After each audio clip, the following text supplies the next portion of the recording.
Did Jesus create the world? Yes. God was not alone in creating the world.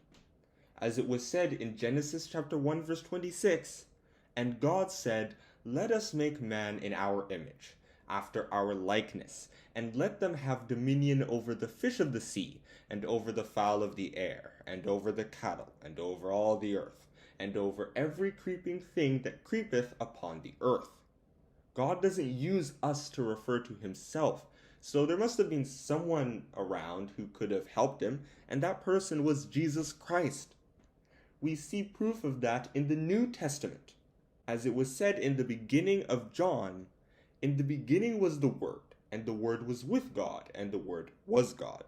The same was in the beginning with God. All things were made by him, and without him was not anything made that was made." John chapter 1 verses 1 to 3.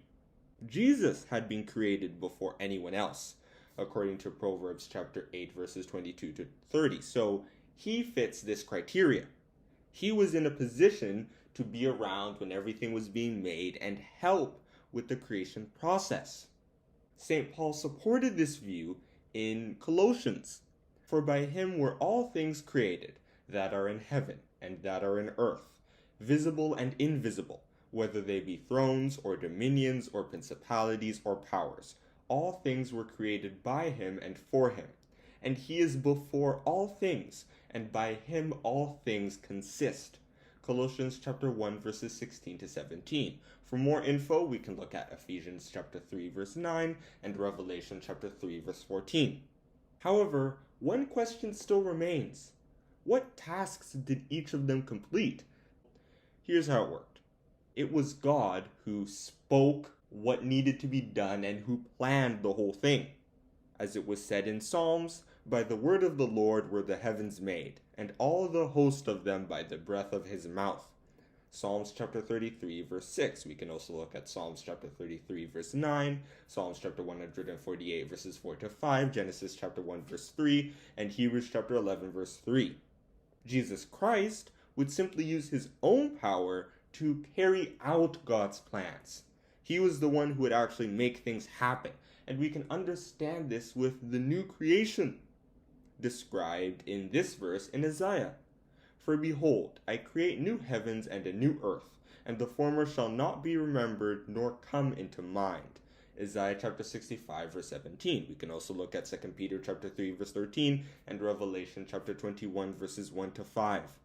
God planned out what the world would be like in the future, and it is Jesus Christ who has the power to subdue his enemies and carry out these plans. As it was said in Psalms, "The Lord said unto my Lord, Sit thou at my right hand, until I make thine enemies thy footstool. The Lord shall send the rod of thy strength out of Zion. Rule thou in the midst of thine enemies." Psalms chapter 110 verses 1 and 2. We can also look at 1 Corinthians chapter 15 verses 24 to 28, Acts chapter 17 verses 30 to 31, and Revelation chapter 19 verses 11 to 21. It is his reign that will set the foundations for a world of peace, freedom, righteousness, all that good stuff, so that God's plan for man can actually be realized. And to conclude, I will cite Isaiah chapter 9 verses 6 to 7, which tells us about Christ's final task before the world can be perfect. "For unto us a child is born, unto us a son is given, and the government shall be upon his shoulder, and his name shall be called Wonderful, Counselor, the Mighty God, the Everlasting Father, the Prince of Peace. Of the increase of his government there shall be no end, upon the throne of David and upon his kingdom, to order it and to establish it with judgment and with justice from henceforth even forever. The zeal of the Lord of hosts will perform this." So my advice is, understand the old and new creation. Understand God and Jesus' part in it, because things are going to be great, and we need to understand the people and the situations that made this new world so awesome. And that is where I'm going to stop with this Bible Q&A. Thank you for listening. Don't forget to like and subscribe.